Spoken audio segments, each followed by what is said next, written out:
রহিম, আসসালামু আলাইকুম। আজকে নতুন একটি টপিক, ভুট্টার সাইলেজ ও সবুজ ভুট্টার সাইলেজ। প্রত্যেকটা মাথায় এরকম করে ভুট্টা আছে।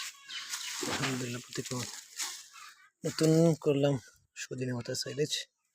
খুবই পুষ্টিগুণ প্রদান। একটা শুকনো বস্তু থাকে 30 থেকে 35% প্রোটিন, যা একটি সরিষার খোলের সমান, এবং কাঁচা অবস্থা থাকে 9%, যা একটি ভুট্টার সমপরিমাণ প্রোটিন পার্সেন্ট।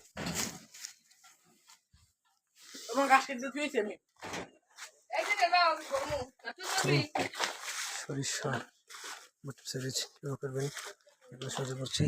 যদি আপনার গাছ আইডিয়া, আমার এখানে প্রায় 150 কেজির মতো হবে। রেডি করে নেবেন। দড়ি 100 কেজি। যদি 100 কেজি ভুট্টার সাইলেজ করেন অথবা ঘাসের সাইলেজ, ঘাসের সাইলেজ, ভুট্টার সাইলেজ না, ঘাসের সাইলেজ করলে 100 কেজি 2 কেজি দিবেন চিটাগুড়, যেটা গ্রামের হাব বলা হয়, এবং 2 কেজি পানি। 2 কেজি চিটাগুড় পানি একটি পাত্রে ঢেলে এরকমভাবে যাতে পানি ও রাব একসাথে মিক্স হয়ে যায়। পানি ও রাব একসাথে মিক্স হয়ে যায়, তারপরে পানি রাবগুলা উপরে ভালো করে ছিটে দিতে হবে। ভালো করে ছিটে দিলে তারপরে ওভাবে একটু পানি ছিঁড়ে দেবেন। তারপরে গাছগুলো ওভার প্রয়োগ করে। অবশ্যই পানি কিন্তু যেহেতু 4 কেজি পানি একবার দেবেন, 2বার 3বার দিয়ে ভালো করে ওভার প্রয়োগ করে নেবেন ইনশাল্লাহ। তারপর আপনি যখন সুন্দর একটি সাইলেজ পেয়ে যাবেন। কি গ্রান মনে হচ্ছে আমি খেয়ে ফেলি, গরু আর খেয়ে। আলহামদুলিল্লাহ, আপনি দেখছেন 21 দিন জার্মিশন লাগালে এর আগে আমি গরু খাওয়াচ্ছি, কিরকম খাই। খুব ভালো একটি গরু, খুব খাচ্ছে আলহামদুলিল্লাহ।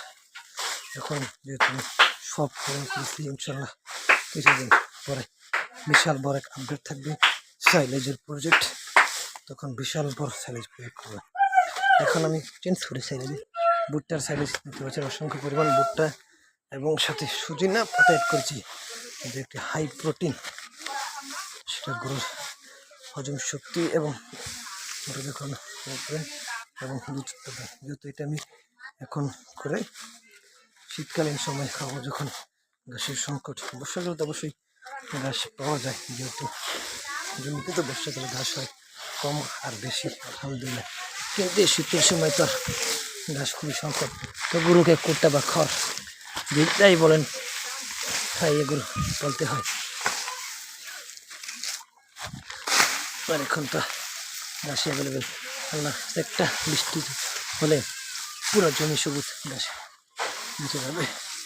শুধু একটি বৃষ্টির অপেক্ষায় হাজার কৃষক, কারণ ধানের জমি নষ্ট হয়ে যাচ্ছে। জমিতে শীত না করে আবার ওদিকে চোর বুদ্ধিলোকের সাইবের পেশা, তারা ট্রান্সফরমার শুরু করে নিচ্ছে, যার ভয় কৃষক মরছে। আসলে কৃষক মূলত শুধু কৃষক মরবে না, সারা দেশের মধ্যে সারা বিশ্ব, কারণ ভাতের অভাব কে আর ভাত সব কিছু কিন্তু কৃষক উৎপাদন করে। আসলে চলুন সবাই আগে কৃষকের সম্মান রক্ষা করি, উপযুক্ত সম্মান দিই। আমি কৃষক, আসসালামু আলাইকুম ওয়া রাহমাতুল্লাহি।